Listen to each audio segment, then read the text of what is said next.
Сәлеметсіздер ме балалар? Бүгінгі сабақтың тақырыбы сауданы қайдан жасадың? Где ты сделал покупку? Бүгінгі сабақта сауда жасауға қажетті сөздік қорды меңгересің. Бүгінгі сабақтың жаңа сөздермен танысайық. Тауар, товар, бұйым, изделие, сауда орны, торговая точка, торговое место, сауда үйі, дом торговли, дүңгіршек, киоск, бөлім, отдел, қанша тұрады, сколько стоит, бағасы қандай, какая цена.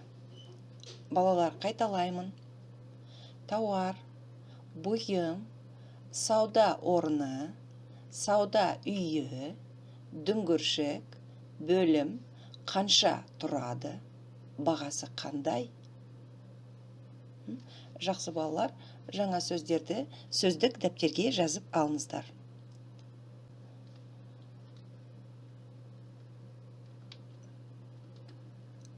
Сейчас, ребята, попробуем глагол сатып алу, купить, проспрягать в прошедшем и в будущем времени. Бірінші жақ. Өткен шақ. Мен сатып алдым. Я купил. Сен сатып алдың. Ты купил или купила. Сіз сатып алдыңыз. Вы купили. Ол сатып алды. Он или она купил. Купила. Келер шақ. Будущее время. Мен сатып аламын. Я куплю. Сен сатып аласың. Ты купишь. Сіз сатып аласыз. Вы купите. Ол сатып алады. Он или она купит. Мысалы, мен нан сатып алдым. Я купил хлеб. Или купила. Келер шақ. Мен нан сатып аламын. Я куплю хлеб. Өткен шақ. Сатып алдым. Купила. Сатып аламын. Куплю. Жақсы балалар. Ал енді балалар, бірінші тапсырма. Сөздерді суреттермен сәйкестендір. Ребята, вам нужно соотнести картины со словами.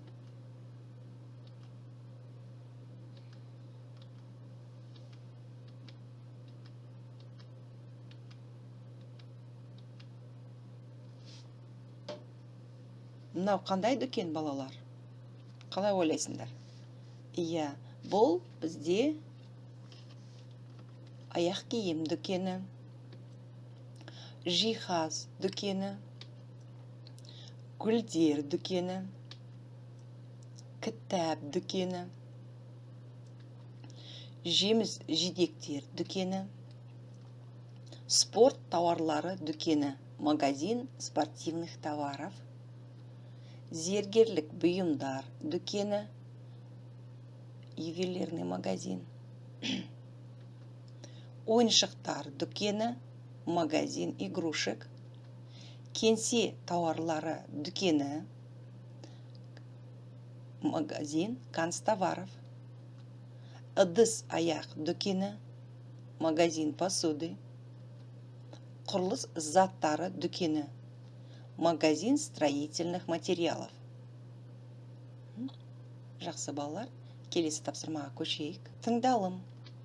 Диалогты тыңда, түсініп оқы. Ребята, вам надо внимательно прослушать текст.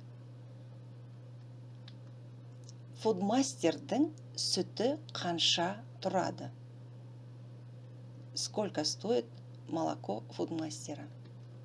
250 теңге тұрады.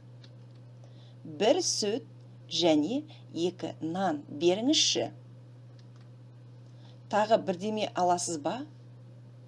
Что-то еще желаете? Иә, 10 жұмыртқа, 1 килограмм қант беріңізші. Жақсы. Барлығы қанша болды? Сізден 1200 теңге. Міне, алыңыз. Көп рахмет. Ал енді балалар, осы диалог бойынша сұраққа жауап береміз. Ребята, теперь попробуем ответить на вопросы по прочитанному диалогу.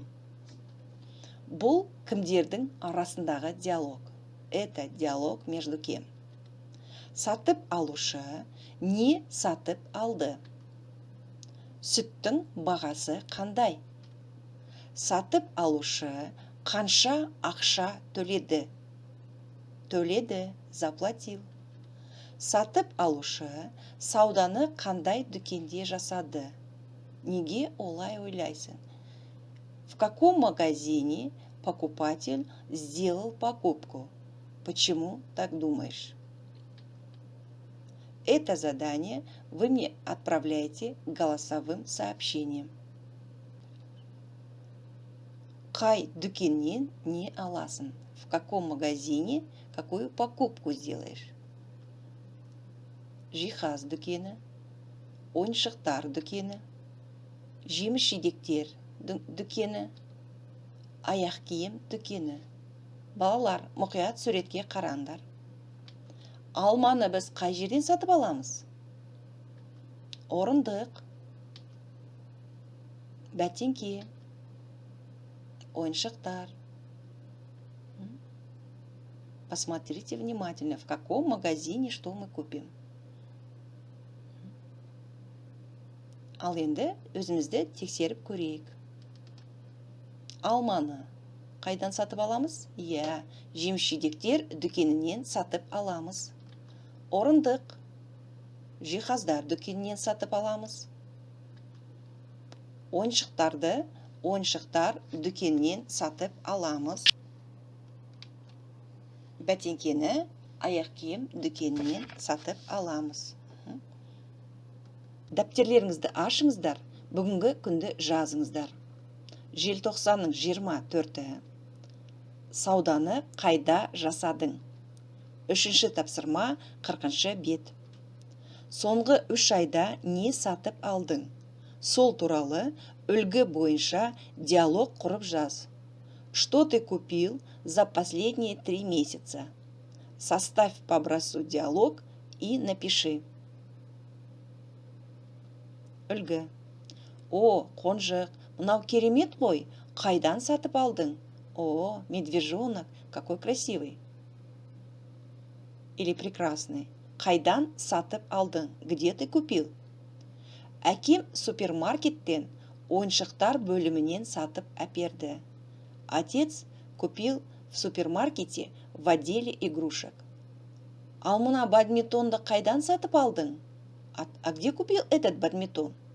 Үйдің қасындағы супермаркеттен сатып алдым. Купил рядом с домом в супермаркете. Сенде не бар? Көрейінші, а у тебя что есть? Давай посмотрим. Осы үлгі бойынша диалог құрып жазасыңдар, балалар. Ребята, по этому образцу вам нужно составить свой диалог и написать в тетради. Кері байланыс.